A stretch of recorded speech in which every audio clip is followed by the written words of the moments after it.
的立委郑丽文甲卫福部长陈时中，进前因为疫情死亡的人数，伫立法院是安尼转到大细声。即摆参台北市长郭文铁的太太陈佩琪，嘛来加入到战局。陈佩琪爱陈市长毋免遐尔啊生气，只要提出着数据就好。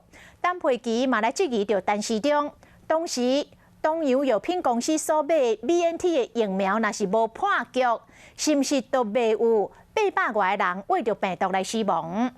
陈市长是认为讲，当时疫情并无遐尔啊严重，所以无可能买遐尔大量的疫苗入来。若介绍讲袂捌，嘛是主要的原因。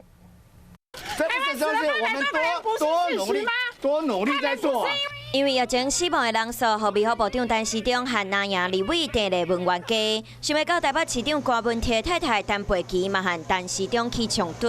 伊认为陈市长免这么生气，提出数据就好。国讲2020年东洋买 BNT 疫苗上尾也破局，结果去年5月疫情大爆发，死800外人。这人若是会当量查注疫苗，结果是毋是会无同？问陈市长讲 BNT 破局未后悔，或是这家属听起来有啥物感想？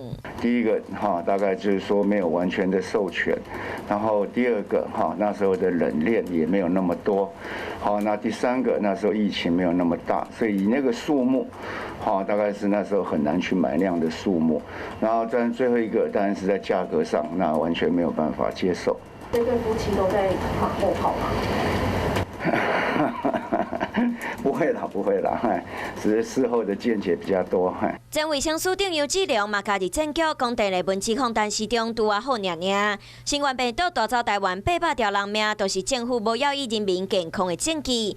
即马好到核能食品的过程搁发生，想要互台湾绝囝绝孙。只是即马搁有境外确诊的病例，连续2天超过100例，敢会变解封的变数？在我们边境上面，事实上还没有形成这压力，那当然持续还要观察。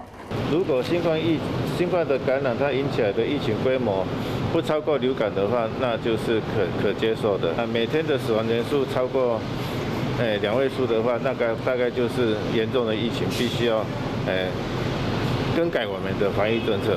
就惊开放国门会互病毒弄着空芳，敢会当量查放灵，搁爱看国际，敢有法度把疫情控制掉。